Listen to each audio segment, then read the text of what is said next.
Dis die 28ste April en ek dink daar's 'n paar van julle wat dink dat ek het nou van die aarde af verdwyn. Nee, ek het nie. Sondag was 'n baie besige dag. Ek kon nie uitkom nie. Ek wou altyd my 100% gee en daarom kon ek nie uitgekom het nie.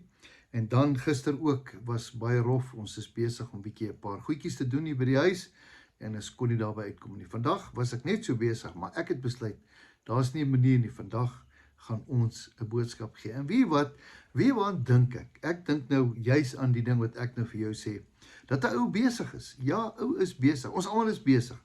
En dan is die vraag, waarmee is jy besig? Die goed waarmee jy besig het. Ja, ons moet almal besig wees met die goed wat ons kos en klere gee. Jy het verantwoordelikheid. Ons werk hard. Ek weet jy werk baie hard. Julle wat so hard werk, sal die Heer saliet. Julle is baie besig. Maar ons moet net nooit te besig word nie. Ek kla myself vandag aan, Dawie, waarmee is jy besig? Ja, ek is besig. Maar waarmee? Nou, ek is seker daarvan, jy het my nou vergewe dat ek te besig is, maar ek gaan nie nou te besig wees nie, want ek gaan tyd maak. Ek onthou, my ma het altyd gesê, die woord prioriteit. Dit beteken, dis die dinge wat eerste saak maak. Nou die woord maak eerste saak. Vroeg vanoggend het ons manne van die woord gehad en dit was so fantasties om sommer net saam met die manne te sit en die woord te gehoor het. Dit was fantasties. So ek is al besig vroegoggend al met die woord, maar om met jou te maak is baie belangrik. Nou, hier kom hy. Ek sit vanmôre of vandag lees ek en ek kom hier by Psalm 89 uit. Raak baie keer de mekaar met die 8 en die 9 en die 9 en die 8. 89. Lees ek hier vers 21. En dan hoor ek dat die Here praat met Dawid. Ek het Dawid my knegt gevind en met my heilige olie het ek hom gesalf. Hoor mooi. Ek het Dawid my knegt. Wat is 'n knegt? 'n Knegt is iemand wat werk. 'n Knegt is 'n slaaf. 'n Knegt beteken jy kan 'n goeie knegt kry en 'n slegte knegt kry. Hy's altyd op tyd, hy bring sy kant. Hy is 'n wonderlike knegt. Maar daar's 'n verskil tussen 'n slaaf en 'n kind. En die Ou Testament was almal slawe. Ja, jy is reg. My knegt Dawid. Dis 'n ander storie, né? As jy 'n knegt is. 'n Knegt betaal jy vir 'n werk, hy kom in, betaal hom, Kobai, gaan huis toe. 'n Knegt het nie 'n reg om in jou huis te bly nie. Net 'n kind. Is dit nie wonderlik nie? Julle geweet, die hele Ou Testament is almal knegte. Ja, knegt, slaaf. En dan kom Vader en sê, ek wil hê Jesus, jy moet aarde toe kom, en jy moet my kinders met my versoen. Al hierdie knegte moet jy versoen.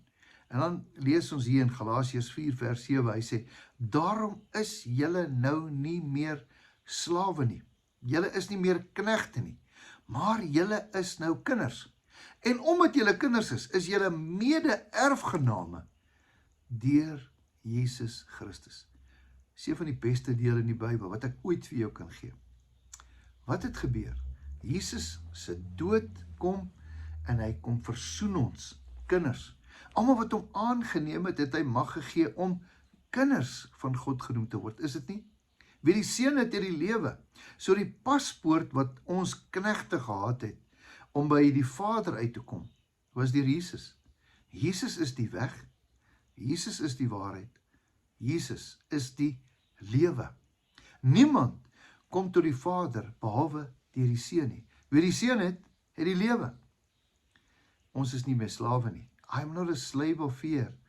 I am a child of God. Is dit nie fantasties nie? Beste nuus wat ek in my lewe vir jou gee. Ou Testament, hulle kon nie by die Vader uitkom nie. Hulle kon net uitkom deur die wet. Jesus kom en hy vervul die wet. Hy vervul die wet. Deur almal wat in hom glo. Almal. So lief het God die wêreld gehad, dat elkeen wat in hom glo nie verlore kan gaan nie, maar die ewige lewe kan hê. Wel, as dit nou seker een van my belangrikste boodskappe is wat ek ooit kan bring, is dit hierdie wonderlike versoening wat Jesus gebring het. Hy het ons met die Vader versoen, maar die Vader het hom gestuur, sodat ek en jy kind van God kan word. Daarom is jy nie meer slaaf nie. Jy is kind. Hoe word ek 'n kind?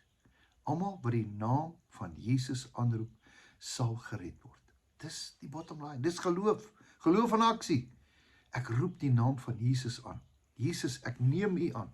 Ek erken U as my verlosser. Niemand kom tot die Vader behalwe deur die Seun nie.